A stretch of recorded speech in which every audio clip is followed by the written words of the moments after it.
Donc, quel est votre métier et en quoi consiste-t-il? Je suis architecte, donc mon métier consiste à faire de l'architecture, à dessiner des plans, à rencontrer des clients, faire des plans qui consistent à faire des dessins, des détails, à résoudre des problèmes avec le client et le contracteur, donc tout ce qui est organisation de chantier sera fait par l'architecte, donc moi. D'accord. Quelles sont vos activités principales? De quoi? Quelles sont vos activités principales? Donc mes activités principales en ce moment, si tu as un chantier, c'est plutôt regarder à ce que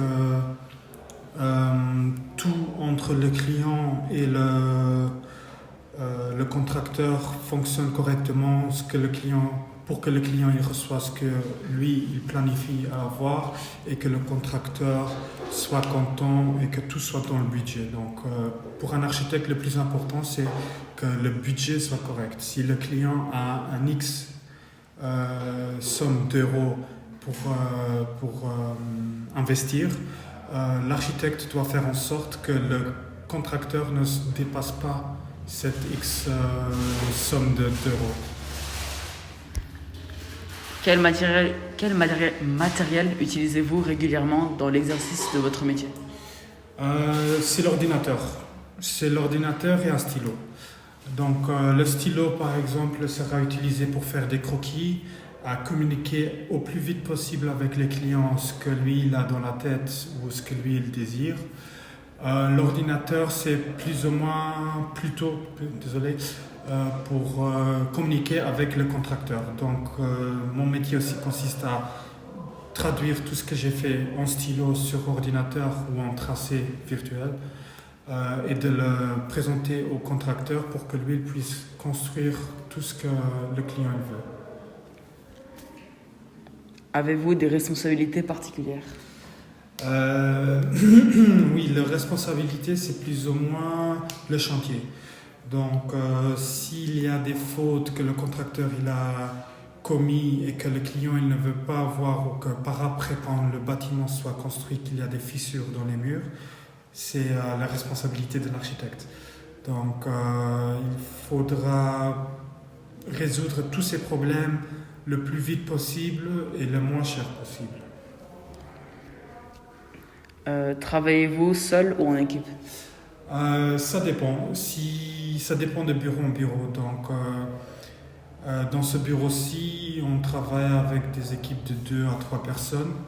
Dans d'autres bureaux, il y a des gens qui travaillent tout seuls. Donc, ça dépend. Ça vraiment dépend. Ça dépend.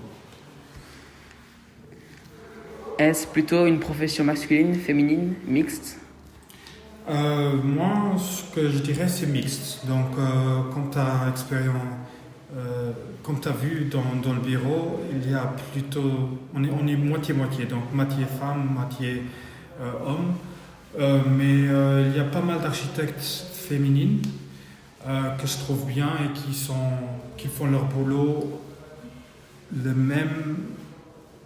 le même. Comment dire? Dans le même. Je cherche le mot, qualité, dans la même qualité que l'homme. Voilà.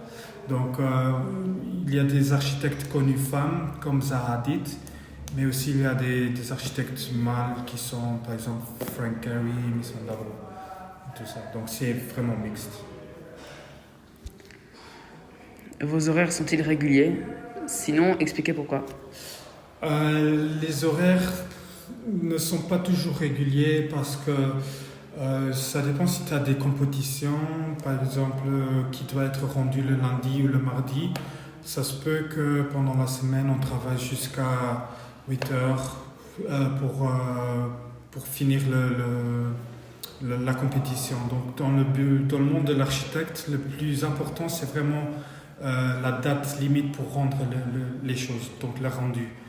Si dans le monde professionnel, par exemple, compétition, la limite est lundi midi, tous les documents doivent être en ligne Midi et une, c'est déjà trop tard. Donc, toutes les lignes, tout ce qui est pour mettre les documents en ligne vont être fermés.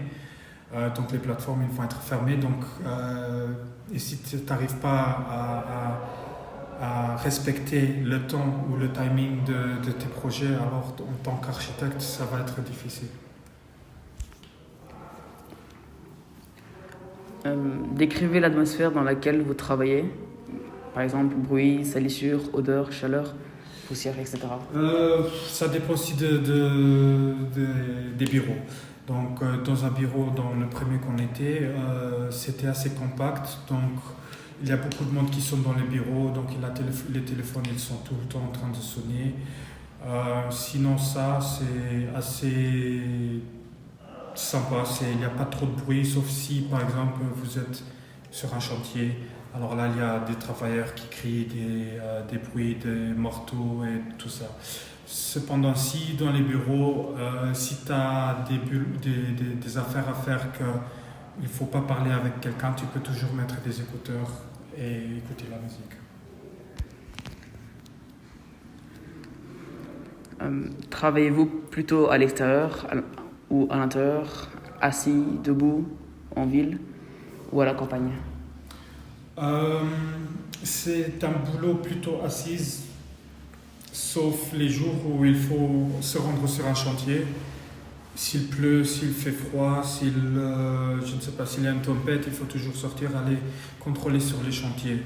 Donc je dirais que 80% du temps c'est assise au bureau, 15% c'est sur chantier ou avec les clients.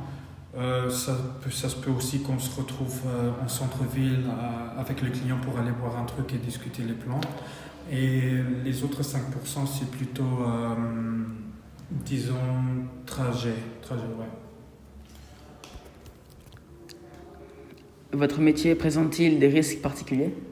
Des quoi? Des risques particuliers. Des risques particuliers. Non, pas vraiment. Si tu te trouves sur un chantier, il faut bien évidemment suivre la loi de sécurité, donc tout ce qui est porter des chaussures renforcées, avoir un casquette sur toi, avoir des gants. Si tu respectes tous les règles de sécurité, je crois qu'il n'y aura pas de problème en fait.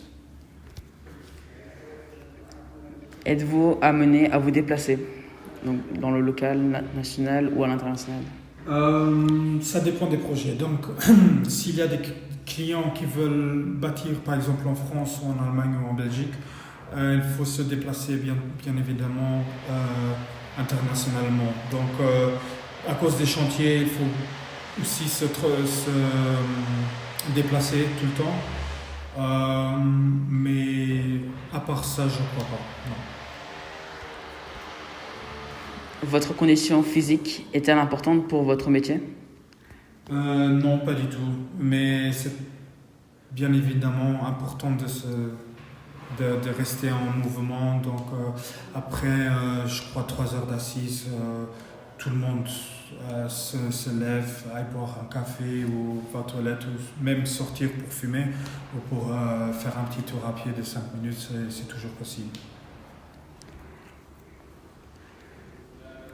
Avez-vous besoin de compétences particulières, donc niveau de langue, droit ou informatique, etc.? Moi, ici au Luxembourg, si tu as fait tes études au Luxembourg, tu as l'avantage de parler le français, l'allemand, l'anglais et le luxembourgeois. Moi en particulier, je parle aussi le portugais, le capverdien et le néerlandais. Donc ça fait 7 langues. Les compétences informatiques, dans le bureau, on essaie de toujours avoir des gens qui ont des compétences plus ou moins pas les mêmes. Donc il y a l'informatique, c'est quelqu'un qui a les compétences informatiques, il y a l'autre qui a les compétences langage, il y a l'autre qui a les compétences plutôt communication avec clients. Donc c'est toujours un plus d'avoir quelqu'un qui a une compétence en plus. Moi, à part ça, je ne sais pas. Je ne sais pas. Quelles sont les qualités personnelles requises pour ce métier? Donc, citez 4 qualités et un exemple de leur utilité.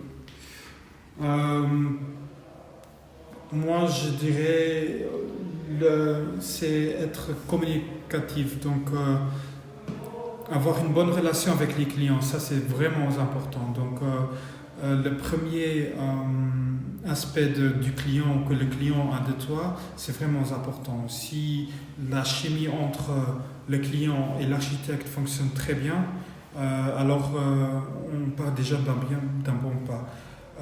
Si par exemple ça ne marche pas vraiment, l'architecte ou le client peuvent toujours dire désolé, on n'est pas vraiment intéressé de travailler avec vous, donc on va chercher ailleurs. Ce qui passe très souvent dans le métier d'architecture, c'est la chimie entre les deux qui est très important. Ça, c'était le premier. Le deuxième, il faut avoir une bonne base en informatique quand même, parce que le métier maintenant, avant c'était à la main, maintenant c'est tout à l'ordinateur.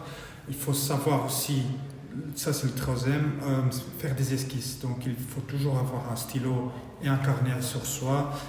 Dès qu'il y a quelque chose par exemple, en communiquant avec les clients, on peut toujours faire des croquis. Donc savoir faire des croquis, c'est très très très important. Pour pouvoir, par exemple, comme je vous avais dit tout à l'heure, de le traduire en informatique pour donner aux contracteurs. Le dernier point, c'était quoi? Donc, 4 qualités.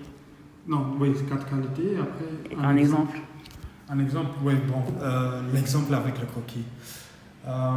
Sinon, je crois... Il faut avoir un savoir-faire. Donc, dans le monde de l'architecture, on ne peut pas commencer comme un star architecte. Et ça prend du temps. Donc, il faut être patient pour avoir les premiers clients. Il faut avoir une bonne source de connexion. Et par après aussi, c'est plus ou moins garder les connexions, je dirais. Si dans ton chemin de professionnel en tant qu'architecte, il faut toujours garder les gens qu'on connaît. Donc si par exemple vous faites la fête et vous connaissez quelqu'un qui est architecte, sauvegardez le nom. Ça se peut que dans le futur vous avez une question concernant un détail que lui ou elle a fait dans le bureau qu'il ou elle travaille. Donc c'est vraiment important d'avoir une bonne connexion avec beaucoup de gens.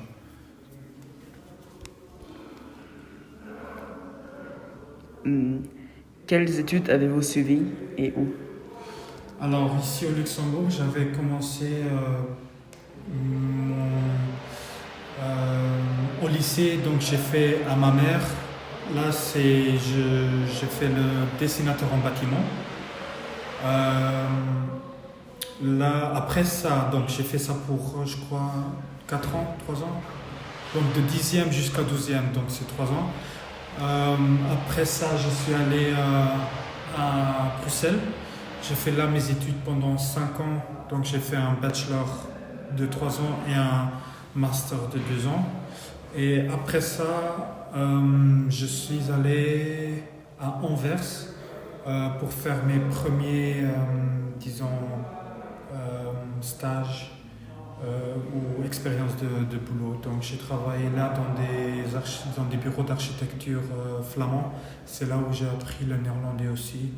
Et c'est de là que j'ai tous mes contacts aussi. Et après, maintenant, je suis venu ici au Luxembourg à cause de à cause de la famille, mais aussi pour appliquer l'expérience que j'ai gagnée internationalement ici au Luxembourg. À quel âge avez-vous débuté dans ce métier? C'est une question assez difficile parce que quand j'avais 14 ans, je savais déjà que je voulais être architecte. Et à partir de ce moment-là, j'ai suivi vraiment le chemin d'être architecte. Mais l'âge où j'ai commencé professionnellement, c'était il y a 3 ans à Anvers. Donc j'avais commencé à Bovenbouw architecture et à partir de là j'ai suivi que des grands bureaux et là maintenant je suis au Luxembourg chez Dagli. Un bureau assez sympa qui n'est pas petit mais pas aussi grand. Donc un petit bureau commence par des bureaux d'architectes de 5, 6 personnes et des grands ça va jusqu'à 300, 400. Et ici à Dagli, on est plus ou moins 16 personnes, donc ça va. Avez-vous facilement trouvé du travail? Oui, pour moi, personnellement, j'en trouve. À chaque fois que j'ai appliqué pour un boulot, j'ai trouvé dans une semaine un boulot. Mais là, maintenant, ça dépend de votre portfolio, de votre chemin professionnel que vous avez fait, vos études aussi. Donc, si vous avez, après votre études, il faut que vous faites un portfolio avec des projets que vous avez fait dans votre temps libre ou académiquement. Et s'ils sont très bien et que c'est bien présenté, c'est très facile de trouver un travail. Mais ça dépend aussi de votre compétence particulière aussi. Donc, par exemple, si vous êtes plutôt allé dans l'informatique ou plutôt avec communication client, donc il faut avoir un petit plus pour trouver un travail plus facilement. Depuis combien de temps travaillez-vous dans cette société? Dans cette société, ça fait un an. Ça fait un an que je travaille ici. Et avant, j'ai travaillé 3 ans ailleurs. J'ai fait d'autres travaux, des stages, des travaux de vacances partout. Donc, pas partout, mais dans beaucoup de bureaux d'architecture. Avez-vous changé de poste depuis votre arrivée dans l'entreprise? Non. Donc, ça fait un an que je suis ici. Donc, ça dépend de mon patron. Donc, ici, on travaille plutôt avec des équipes de 2-3 personnes et chaque équipe reçoit des tâches particulières, par exemple le concept, le design, le groupe détail et tout ça. Donc, pour moi, quand je suis arrivé, j'étais plutôt dans le concept, mais c'était aussi surtout pour que le patron puisse voir mes compétences dans le concept, dans le design. Après que j'avais fini tout ça, elle m'a mis dans le poste détail de dessiner tout ce qui est, disons, oui, donc comme le nom le dit, des détails pour résoudre des problèmes détaillés. Là maintenant, je suis en train d'apprendre à suivre un chantier avec Mathias. Donc dans le bâtiment ici, il faut que je regarde que tout soit correct, que tout fonctionne. Donc on pourrait dire que c'est un changement de poste, mais c'est plutôt, disons, changement de responsabilité. Donc au début, on n'a presque pas de responsabilité, mais au fur et à mesure qu'on travaille, qu'on prouve qu'on peut faire quelque chose, on reçoit plus de responsabilités. Mais de poste, disons dans le monde d'architecte, je crois que le seul poste qu'on puisse augmenter, c'est être partenaire. Disons, ouais, partenaire.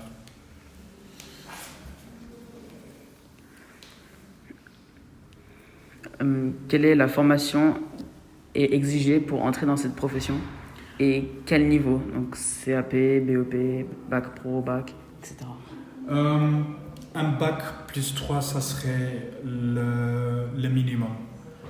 Je ne crois pas qu'on puisse rentrer dans le monde d'architecture sans avoir un bac, sauf peut-être être un dessinateur en bâtiment. Mais être dessinateur en bâtiment, c'est vraiment, on reçoit des tâches, il faut suivre les tâches comme on a été commandé et c'est tout.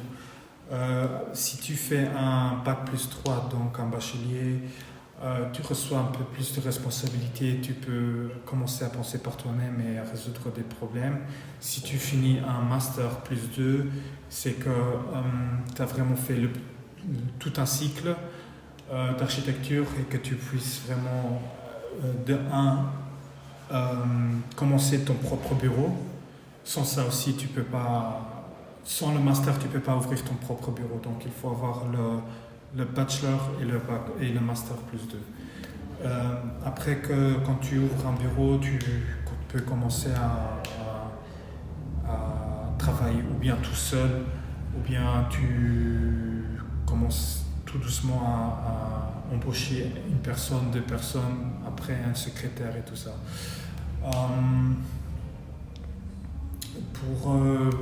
Sinon, en tant qu'architecte, tu ne peux pas seulement, après le master, ouvrir un bureau.